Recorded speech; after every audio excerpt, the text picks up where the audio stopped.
Udin adalah salah satu dari sekian banyak staf kebersihan dan office boy di PT Cakrawala Sukses Abadi, sebuah perusahaan multinasional yang bergerak di bidang teknologi informasi. Setiap pagi, sebelum matahari benar-benar naik, Udin sudah tiba di kantor. Seragam abu-abunya selalu rapi, rambutnya disisir licin, dan senyumnya merekah menyapa siapa saja yang ia temui. Meskipun seringkali sapaannya hanya dibalas dengan tatapan dingin atau anggukan malas. Udin mencintai pekerjaannya. Ia percaya bahwa setiap pekerjaan, sekecil apapun itu, memiliki martabat dan kontribusinya sendiri. Ia memastikan setiap sudut kantor bersih. Kopi selalu tersedia di pantry. Dan dokumen-dokumen penting terkirim tepat waktu. Semangatnya tak pernah pudar, bahkan ketika beberapa karyawan, seperti Budi dari Departemen Pemasaran atau Santi dari Keuangan, sering melemparkan pandangan merendahkan. Udin, kopi saya mana? Sudah jam 8 lewat. Kok belum ada di meja, seru Budi suatu pagi dengan nada tinggi. Padahal Udin baru saja selesai mengisi ulang dispenser air di lantai atas. Maaf, Pak Budi, saya baru saja dari lantai 4. Sebentar lagi saya antar, jawab Udin dengan suara ramah. Namun Budi sudah berdecak kesal. Tak jarang pula Udin menjadi sasaran ejekan halus. Suatu kali, Udin tak sengaja menumpahkan sedikit air di meja Santi saat membersihkan. Santi langsung bereaksi berlebihan. Ya ampun, Udin, bisa kerja tidak sih? Meja saya jadi basah semua. Nanti kalau laptop saya rusak bagaimana, padahal hanya beberapa tetes air yang bisa dengan mudah dilap. Udin hanya bisa menunduk, meminta maaf berulang kali, dan membersihkan meja Santi dengan teliti. Sementara Santi terus menggerutu, Udin hanya bisa mengelus dada setiap kali menghadapi perlakuan semacam itu. Ia tahu posisinya sebagai office boy seringkali dipandang sebelah mata. Namun, ia tak pernah membiarkan hal itu memadamkan semangatnya. Ia percaya, kerja keras dan ketulusan akan selalu menemukan jalannya. Ia sering menghabiskan waktu istirahatnya untuk membaca buku-buku tentang manajemen bisnis yang ia temukan di perpustakaan kantor, atau belajar bahasa Inggris dari aplikasi di ponselnya. Ia punya mimpi, dan ia tahu, mimpi itu tak akan terwujud jika ia hanya pasrah. Di sisi lain, ada seseorang yang memperhatikan Udin secara diam-diam. Dia adalah Claire Wijaya, CEO PT Cakrawala Sukses Abadi. Claire adalah sosok wanita muda yang cerdas, berwibawa, dan memiliki visi tajam. Dia jarang sekali berinteraksi langsung dengan Udin. Namun matanya yang tajam tak pernah luput mengamati detail. Claire sering melihat bagaimana Udin selalu menjadi orang pertama yang datang dan terakhir yang pulang. Ia melihat bagaimana Udin dengan sigap membantu karyawan lain mengangkat barang berat, meskipun itu bukan tugasnya. Ia juga menyaksikan insiden kopi Budi atau tumpahan air Santi. Ia melihat Udin menahan diri, tersenyum, dan terus bekerja tanpa keluhan. Bahkan ketika ekspresi wajahnya jelas menunjukkan kekecewaan. Pak Lenten, bagaimana kinerja Udin? Office boy baru di lantai 2. tanya Claire suatu sore kepada Kepala Departemen Sumber Daya Manusia, pura-pura tertarik pada laporan umum. Oh, Udin, dia sangat rajin, Bu Claire. Tidak pernah mengeluh, selalu tepat waktu dan cekatan. Hanya saja, terkadang dia terlalu pendiam, jawab Pak Yainten. Claire tersenyum tipis. Pendiam itu bagus, Pak Yainten. Daripada banyak bicara tapi tidak ada hasilnya. Beberapa minggu berlalu, kekaguman Claire terhadap Udin semakin tumbuh. Ia melihat Udin memperbaiki proyektor yang macet di ruang rapat tanpa diminta, membersihkan tumpahan makanan di kantin yang dilewati semua orang. Bahkan ia pernah memergoki Udin membantu seorang kurir yang kebingungan mencari alamat di lobi. Udin melakukan semua itu dengan inisiatif sendiri, tanpa pamrih. Suatu hari, lift di gedung kantor mendadak mati. Panik melanda sebagian karyawan, terutama mereka yang terjebak di dalamnya. Udin, yang saat itu sedang mengantar dokumen di lantai atas, langsung sigap. Ia menenangkan karyawan yang panik, menghubungi teknisi gedung, dan bahkan ikut membantu membagikan air minum kepada mereka yang terjebak melalui celah pintu lift. Ia bergerak cepat, terorganisir, dan menunjukkan kepemimpinan yang tak terduga. Claire, yang saat itu sedang dalam perjalanan menuju ruang rapat, menyaksikan seluruh kejadian itu dari kejauhan. Hatinya berdesir. Ada sesuatu yang istimewa dari Udin. Sesuatu yang jauh melampaui seragam office boy-nya. Malam itu, Claire tak bisa berhenti memikirkan Udin. Bukan hanya karena ketampanannya yang sederhana, tetapi lebih pada aura kebaikan, ketulusan, dan kekuatan mental yang dimilikinya. Ia tahu, di balik sosok office boy yang sering diremehkan, ada berlian yang bersinar. Rasa kagum itu perlahan-lahan berubah menjadi benih-benih cinta yang tumbuh subur di hatinya. Claire memutuskan untuk mengambil langkah. Ia meminta Udin untuk membantunya menyiapkan beberapa berkas di ruang kerjanya setelah jam kerja. Udin tentu saja menuruti. Di ruangan Claire yang luas dan elegan, Udin bekerja dengan cekatan. Sementara Claire sesekali melontarkan pertanyaan ringan. Udin, kamu sudah lama bekerja di sini? Tanya Claire sambil pura-pura membaca dokumen. Sudah sekitar 2 tahun, Bu Claire, jawab Udin sambil merapikan tumpukan map. Apa kamu tidak punya impian lain selain menjadi office boy? Udin terdiam sejenak. Tentu saja punya, Bu Claire.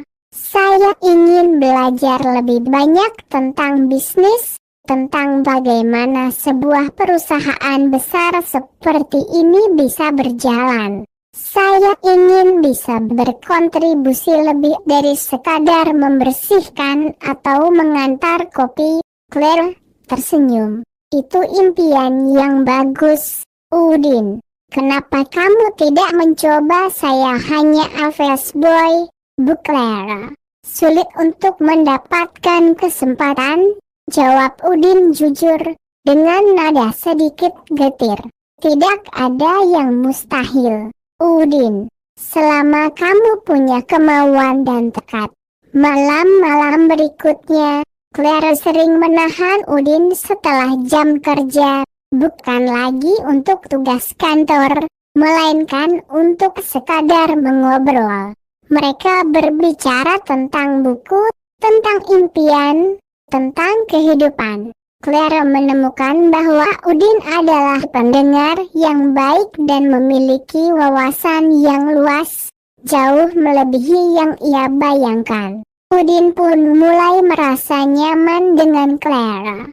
Ia melihat Clara bukan hanya sebagai CEO yang berjarak, tetapi sebagai seorang wanita yang hangat dan penuh perhatian. Suatu malam, setelah semua karyawan pulang, di tengah keheningan kantor yang remang-remang, Clara menatap Udin. Udin, aku tahu ini mungkin terdengar gila, tapi aku menyukaimu. Udin tertegun, wajahnya memerah. Ia tak menyangka akan mendengar kalimat itu dari bibir seorang CEO. Bu Clara, saya tidak perlu menjawab sekarang. Pikirkan saja, aku melihat sesuatu dalam dirimu yang tidak aku temukan pada pria lain. Sesuatu yang tulus, kuat, dan luar biasa, ucap Clara lembut. Beberapa hari kemudian, Udin memberanikan diri. Ia menemui Clara di ruang kerjanya. Bu Clara, saya juga punya perasaan yang sama. Tapi, apa mungkin? Clara tersenyum. Semuanya mungkin, Udin, jika kita mau memperjuangkannya. Dan sejak hari itu, secara resmi, Udin dan Clara menjalin hubungan. Mereka memutuskan untuk menjaga hubungan mereka tetap rahasia di kantor untuk sementara waktu. Namun percikan asmara di antara mereka tak bisa sepenuhnya disembunyikan.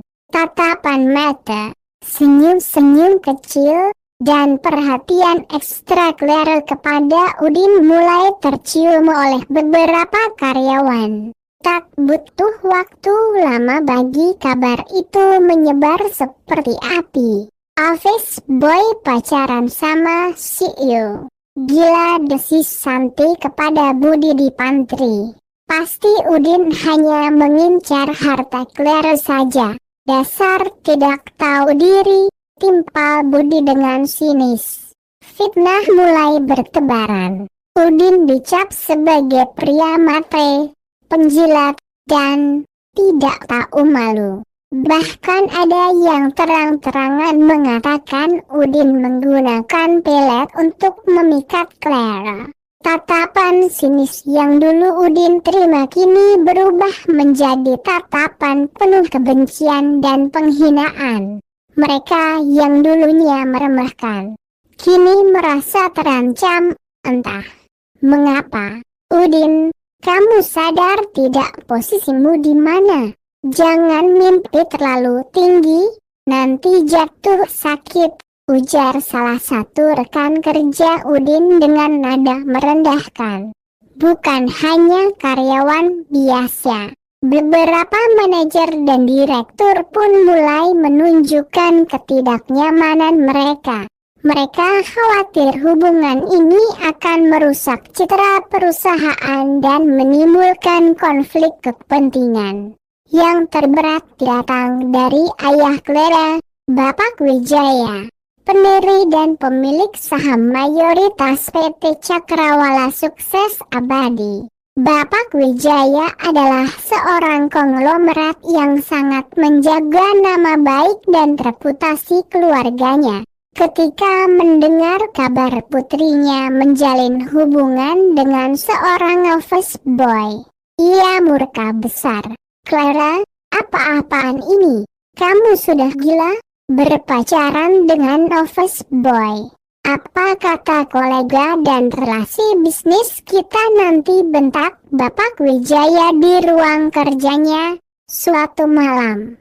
Ayah, Udin bukan hanya office boy. Dia pria yang baik, pekerja keras, dan punya potensi besar, bela Clara. Potensi apa? Potensi untuk menumpang hidupmu. Ayah tidak akan merestui hubungan memalukan ini, tegas Bapak Wijaya. Bapak Wijaya kemudian memanggil Udin secara pribadi. Udin, Saya tahu kamu punya hubungan dengan putri saya. Saya minta kamu menjauhi Clara. Saya bisa memberimu uang berapapun yang kamu mau, asalkan kamu pergi dan tidak pernah kembali. Udin menatap Bapak Wijaya dengan tatapan tenang. Maaf, Pak Wijaya. Saya menghormati Anda, tapi saya tidak bisa menerima tawaran itu.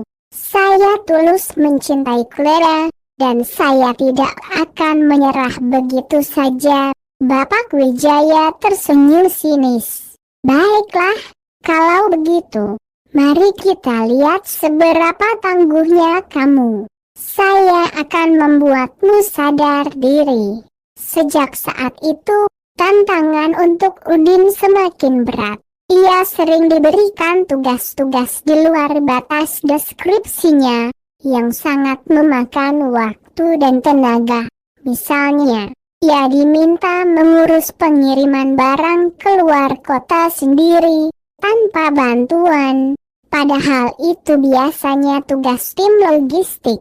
Atau ia diminta membuat laporan inventaris kantor yang sangat detail dalam waktu singkat. Padahal ia tidak punya akses ke sistem inventaris. Beberapa karyawan yang tidak suka kepadanya sengaja membuat pekerjaannya lebih sulit. Misalnya dengan menyembunyikan kunci ruang rapat atau memindahkan barang yang sudah ia rapikan. Udin, ini tumpukan dokumen harus sudah terkirim semua sebelum jam 3 sore. Jangan sampai ada yang salah alamat. Perintah Budi suatu hari. Sambil menyodorkan setumpuk besar dokumen yang harus dikirim ke berbagai lokasi. Padahal Budi tahu betul itu adalah pekerjaan yang mustahil diselesaikan Udin sendiri dalam waktu sesingkat itu. Udin tidak menyerah. Ia tidak putus asa. Ia justru semakin termotivasi. Setiap tantangan ia anggap sebagai kesempatan untuk membuktikan diri. Ia bekerja lebih keras, belajar lebih giat. Ia mulai mendalami sistem operasional perusahaan, mempelajari cara kerja setiap departemen, dan mencari celah untuk efisiensi. Ia memanfaatkan waktu istirahatnya untuk belajar menggunakan program spreadsheet dan presentasi yang ia pelajari dari buku-buku di perpustakaan kantor. Clara diam-diam mendukung Udin. Ia sering memberikan petunjuk atau tips secara tidak langsung dan memberikan akses ke beberapa sumber daya yang Udin butuhkan untuk mengembangkan diri. Suatu ketika, perusahaan menghadapi masalah besar dalam efisiensi energi di gedung kantor. Tagihan listrik membengkak, dan tidak ada solusi yang efektif ditemukan oleh tim teknik. Udin, yang sering berkeliling kantor dan mengamati detail, secara tak sengaja menemukan beberapa titik kebocoran energi dan kebiasaan buruk karyawan yang menyebabkan pemborosan. Ia kemudian menyusun sebuah proposal sederhana tentang program efisiensi energi kantor yang berisi saran-saran praktis, mulai dari penggantian lampu, pengaturan suhu AC, hingga edukasi kebiasaan hemat energi bagi karyawan. Ia juga menyertakan perkiraan penghematan biaya yang bisa dicapai. Proposal itu ia sampaikan kepada Clara, yang kemudian meneruskannya ke tim manajemen tanpa menyebut nama Udin sebagai penggagas utamanya, karena tahu Udin akan ditolak mentah-mentah. Awalnya, proposal itu diragukan, namun setelah diuji coba di beberapa lantai, hasilnya mengejutkan. Penghematan biaya listrik mencapai 15% dalam 3 bulan pertama. Keberhasilan itu menarik perhatian Bapak Wijaya. Siapa yang membuat ide ini? Tanyanya kepada Clara. Clara akhirnya memberanikan diri. Itu ide Udin, ayah. Bapak Wijaya terdiam. Ia tak percaya seorang office boy bisa memberikan kontribusi sebesar itu. Tak lama setelah itu, perusahaan berencana membuka cabang baru di luar kota.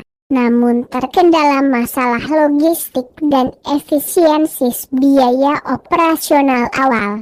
Tim yang ditunjuk mengalami kesulitan. Udin, dengan bekal pengetahuannya yang autodidak tentang operasional dan logistik, secara sukarela menawarkan diri untuk membantu. Ia menyusun analisis mendalam tentang rute pengiriman, perbandingan harga vendor, hingga rekomendasi sistem inventaris yang efisien untuk cabang baru.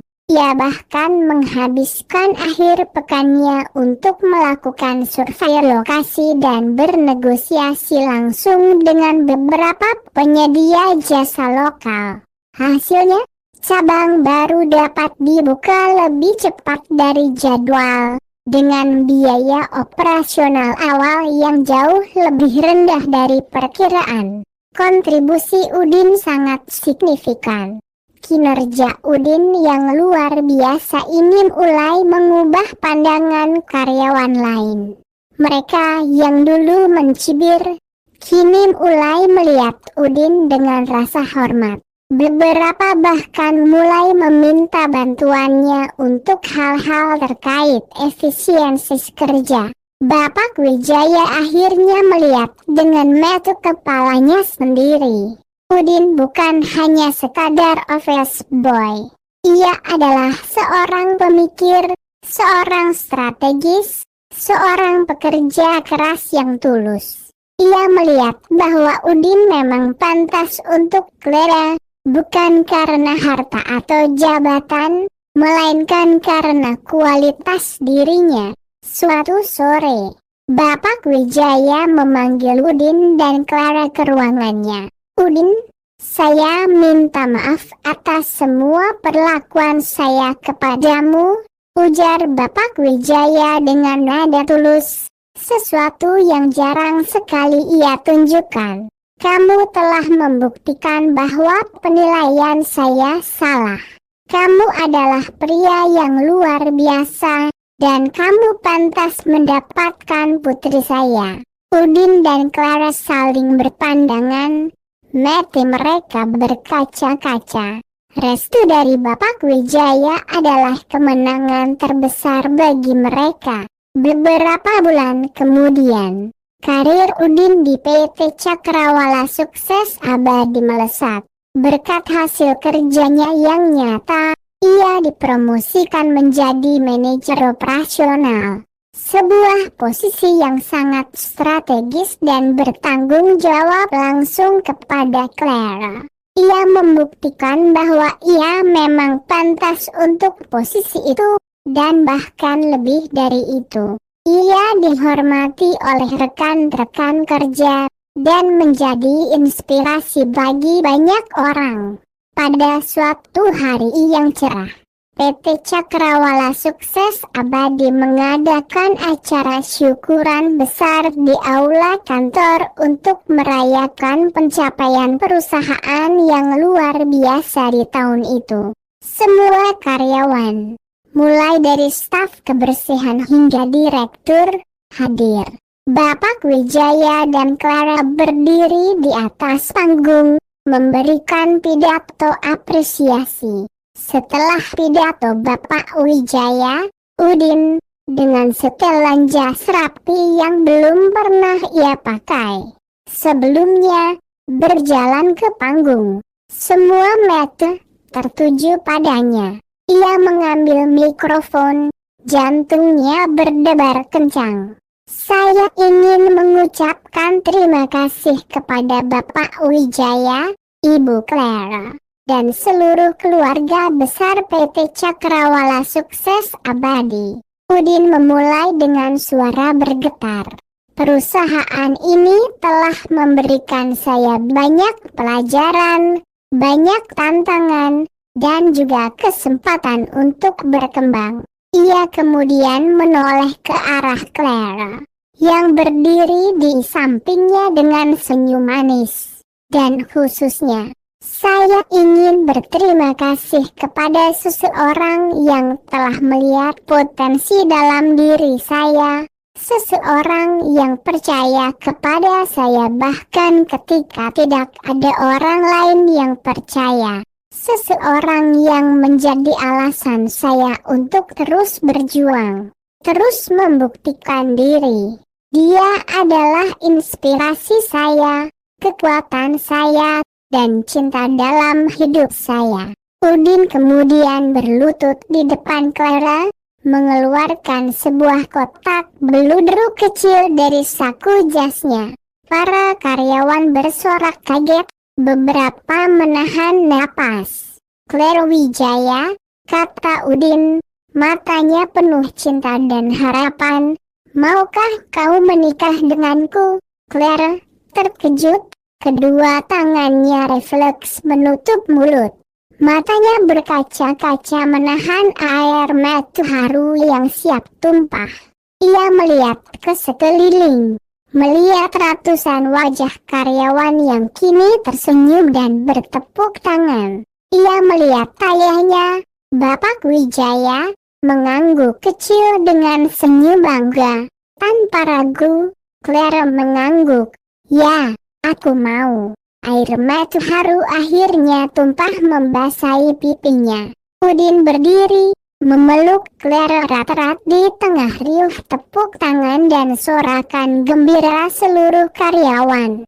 Momen itu menjadi saksi bisu bahwa cinta sejati dan ketulusan hati akan selalu menemukan jalannya, melampaui segala perbedaan status dan pandangan sinis. Beberapa bulan kemudian, Udin dan Clara menikah dalam sebuah upacara sederhana namun penuh kehangatan. Disaksikan oleh keluarga dan seluruh karyawan PT Cakrawala sukses abadi. Pernikahan Udin dan Clara digelar sederhana namun khidmat di halaman belakang rumah Bapak Wijaya dengan tenda putih dan lampu tumbler yang menggantung di antara pohon Kamboja. Clara tampil anggun dalam kebaya modern berwarna putih gading dengan sanggul melati. Sementara Udin gagah mengenakan jas navy pertama dalam hidupnya. Akad nikah berlangsung saat maghrib dipimpin penghulu, dan saat Udin mengucapkan ijab kabul dengan suara bergetar namun tegas, seluruh tamu menahan napas sebelum akhirnya pecah dalam takbir dan tepuk tangan. Bapak Wijaya mengusap matanya haru. Karyawan yang dulu mencibir kini berdiri dan bersorak paling kencang. Sementara Udin dan Clara saling bertatapan dengan mata berkaca-kaca, senyum malu bercampur bahagia. Seolah seluruh luka dan penolakan di masa lalu lunas terbayar di malam itu. Rumah Bapak Wijaya sudah sepi. Tamu terakhir pulang, iringan takbir dan tepuk tangan juga sudah reda. Yang tersisa cuma hening, aroma melati dari sanggul Clara, dan bunyi gemerisik daun Kamboja yang tertiup angin malam dari arah pantai cinta tak kalar.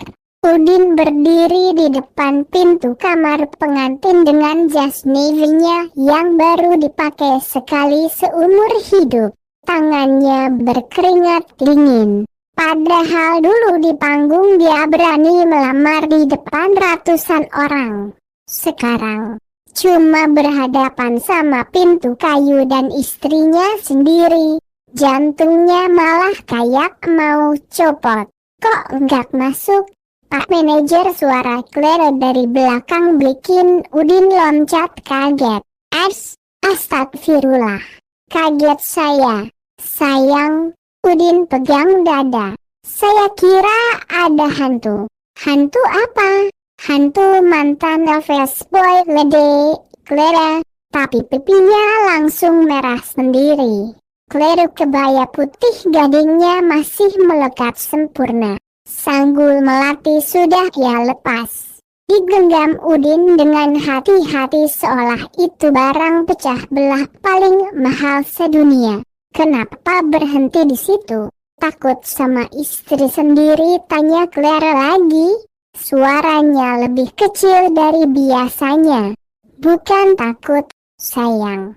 Deg-degan aja. Dulu ngantar kopi aja grogi sampai tumpah. Apalagi ini. Padahal kita udah sah. Jawab Udin jujur sambil ngusap telapak tangannya ke jas.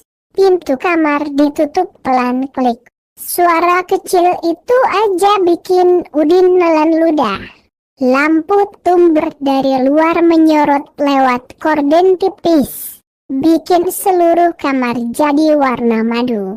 Ranjang besar dengan spray putih bersih ada di tengah. Di atas meja rias ada satu vas bunga mawar putih dan 2 gelas air putih. Sederhana, tapi buat Udin, itu kamar paling mewah sedunia. Clara duduk duluan di pinggir ranjang. Ia melepas loknya pelan. Kakinya kelihatan gemetar sedikit. Capek ya hari ini, tanyanya buat mecahin suasana. Capek, tapi gak tahu mau ngomong apa. Udin ikut duduk, tapi jaga jarak 1 meter. Beneran 1 meter. Saya duduk sini aja ya. Takut salah tingkah. Takut kenapa? Saya gigit Clara nahan tawa. Sini deketan. Kita udah suami istri. Udin. Dipanggil nama depan bikin Udin makin gugup. Iya, Bu. Clara, sayang. Clara langsung nutup muka pakai bantal. Ya Allah, malu aku. Suami aku kok kayak anak magang hari pertama. Udin ketawa garing. Iya. Saya juga malu. Dulu berani sapu kantor di depan kamu. Sekarang duduk 1 ranjang aja keringetan. Mereka diem. Cuma dengar suara AC dan detak jam dinding. Suasana canggungnya bisa diiris. Ingat nggak, sayang? Udin mulai buka obrolan biar nggak mati gaya. Dulu waktu aku ngelap meja Santi yang ketumpahan air, kamu lihat dari jauh. Mukaku merah padam karena dimarahin. Sekarang aku malah duduk 1 ranjang sama kamu. Rasanya kayak mimpi. Bukan mimpi. Clara nurunin bantalnya pelan. Ini nyata. Dan aku masih gak percaya. Cowok sabar yang dulu cuma bisa senyum pas direndahin, sekarang jadi imam aku, katanya lirih sambil merapikan ujung kebayanya sampai kusut. Udin melirik, kebaya itu bagus. Makasih. Clara langsung menarik selimut nutupin kakinya. Kamu gak usah liatin terus dong. Malu. Maaf. Refleks. Udin buru-buru buang muka ke tembok. Saya cuma gak nyangka aja.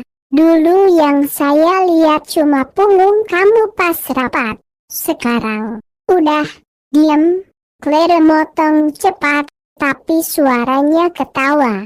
Udin terdiam. Ia gak biasa dipanggil imam. 2 tahun jadi AVS boy. Dipanggil Udin sini, Udin sana. Sekarang ada tanggung jawab baru yang berat, tapi bikin dadanya hangat. Ia melirik Clara lagi. Wajahnya tanpa makeup tebal, hanya sisa bedak tipis dan rona malu yang asli. Gugup, tanya Clara, tiba-tiba, sambil menggoyang kakinya di bawah selimut. Banget, Udin ketawa kecil. Tangannya mainin kancing jas yang udah dibuka. Dulu aku mikir, Sio kayak kamu pasti sukanya cowok yang udah biasa pesta. Aku bisanya cuma lembur beresin pantry. Apalagi soal, ini. Soal apa? Claire pura-pura nggak tahu. Soal jadi suami yang bener. Udin makin gugup, takut mengecewakan. Dan itu yang aku suka. Jawab Claire cepat. Matanya berani natap Udin. Kamu tulus. Kamu nggak pernah pura-pura jadi orang lain demi aku. Nggak perlu jago, Udin. Cukup kamu. Obrolan mereka ngalir tapi tetap canggung. Udin cerita waktu pertama kali masuk di PT Cakrawala Sukses Abadi. Gajinya cuma cukup buat ngekos di kampung Beru dan makan mie instan tiap malam. Claire cerita waktu ditunjuk jadi CEO di umur 28. Tangannya dingin terus pas rapat karena semua direksi laki-laki meremehkan. Kita sama-sama anak takalari yang diremehin ya, kata Udin. Iya, bedanya kamu gak pernah balas dendam. Kamu buktiin pakai kerja. Balas Claire sambil memberanikan diri menyentuh tangan Udin pelan. Sentuhan itu bikin Udin diem dan kaku total. Salah ya, Claire langsung narik tangannya. Maaf. Saya kecepetan. Bukan salah, Udin buru-buru bilang. Tangan saya kasar, takut nyakitin kamu. Tangan Udin emang kasar. Ada kapalan dari sering angkat galon dan map. Tangan Claire halus, tapi genggamannya kuat. Dua dunia yang beda, sekarang saling menguatkan. Jadi, sekarang aku harus manggil kamu apa biar gak canggung, tanya Udin polos sambil garuk kepala. Claire aja, atau sayang, jawab Claire sambil menunduk, pipinya merah sampai ke telinga. Kalau di kantor panggil Bu Sio, di rumah panggil istri. Siap, istriku, kata Udin. Lalu mereka berdua ketawa bersama. Ketawa yang lega, bukan ketawa karena formalitas. Ketawa karena sama-sama malu. Waktu berjalan pelan. Mereka nggak buru-buru. Claire cerita dia dulu hampir dijodohkan ayahnya sama anak pengusaha takalari yang doyannya min. Udin cerita dia pernah ditawarin uang 500 juta sama Bapak Wijaya buat ninggalin Claire. Tolak uang 500 juta demi cinta? Gila kamu, kata Claire. Matanya berkaca. Enggak gila, aku cuma nemu sesuatu yang lebih mahal dari uang. Kamu percaya sama aku?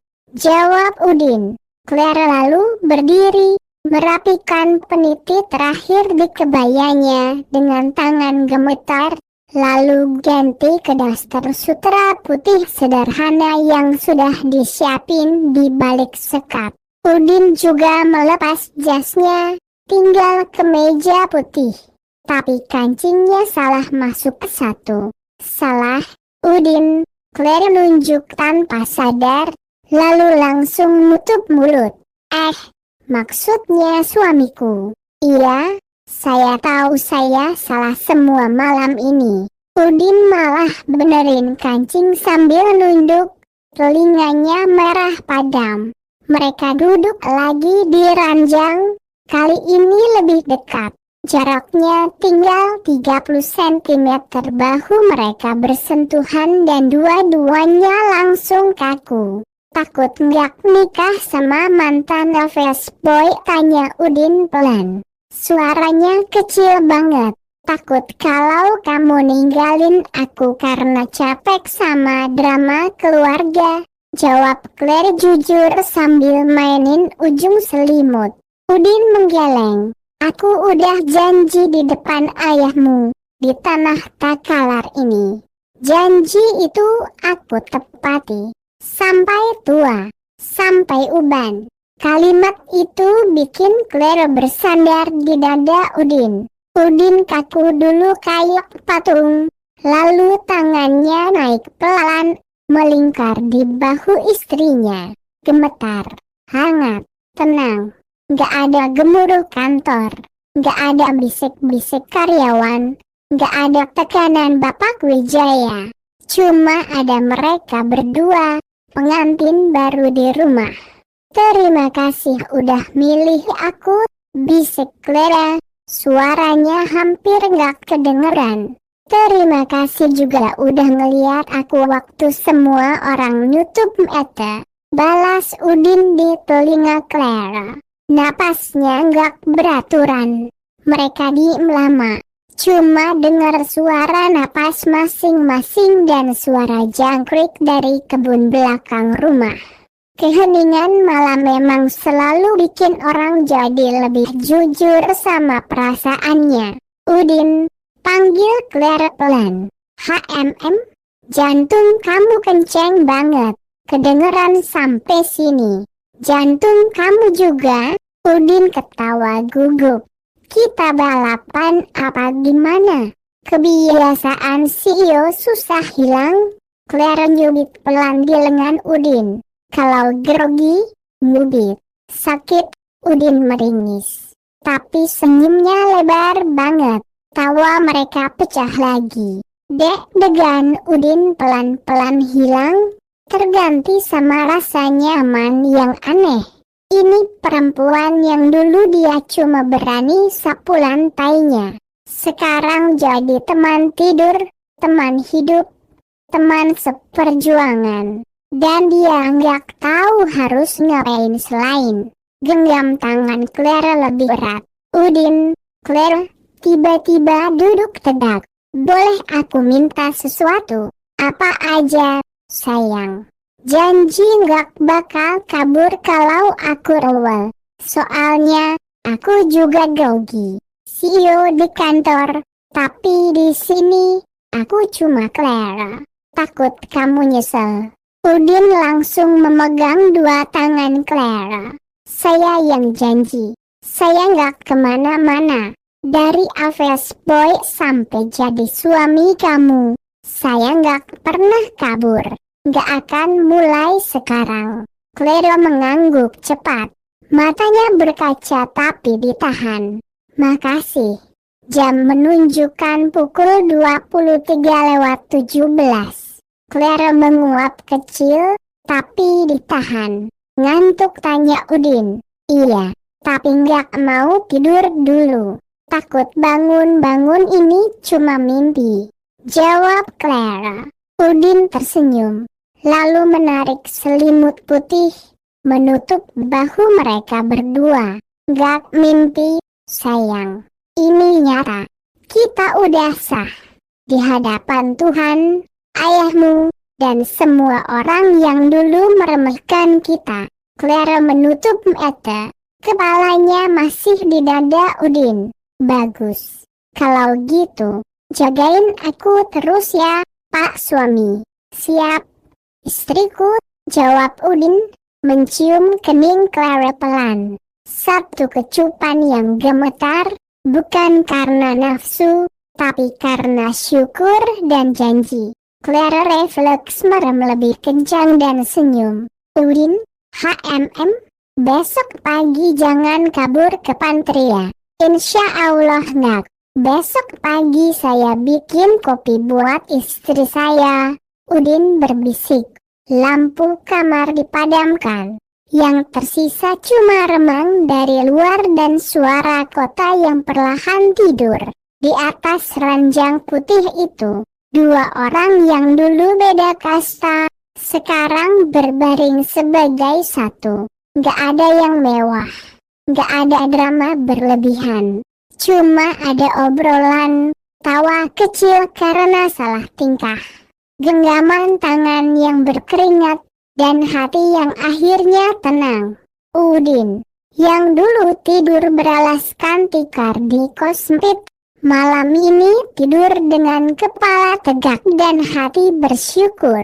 Di sampingnya, CEO yang dulu dingin dan berjarak, sekarang terlelap seperti perempuan biasa yang butuh dilindungi. Sesekali Clara masih bergerak kecil karena masih malu, dan Udin refleks narik selimut lagi buat nutupin.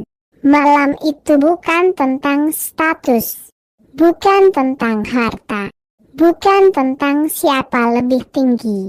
Malam itu tentang dua manusia yang akhirnya sampai di rumah. Rumah yang mereka bangun sendiri dari kerja keras, air mata, dan cinta yang gak pernah menyerah. Tentang dua orang yang grogi maksimal, malu maksimal, tapi bahagia maksimal. Dan di luar kamar, Bapak Wijaya berdiri sebentar di lorong mendengar suara tawa kecil dan bisik-bisik dari dalam, lalu tersenyum dan pergi tanpa suara. Karena dia tahu putrinya sudah aman di tangan pria yang dulu ia remehkan. Pria yang groginya level dewa, tapi tulusnya level langit. Kisah cinta Udin dan Clara menjadi legenda di PT Cakrawala Sukses Abadi. Sebuah bukti bahwa ketulusan, kerja keras, dan keberanian untuk bermimpi bisa mengubah nasib dan menaklukkan hati siapa saja, bahkan seorang CEO cantik. Udin, office boy yang dulu diremehkan, kini berdiri sejajar dengan istrinya, memimpin perusahaan yang pernah menjadi tempat ia bekerja, dengan kepala tegak dan hati yang penuh rasa syukur.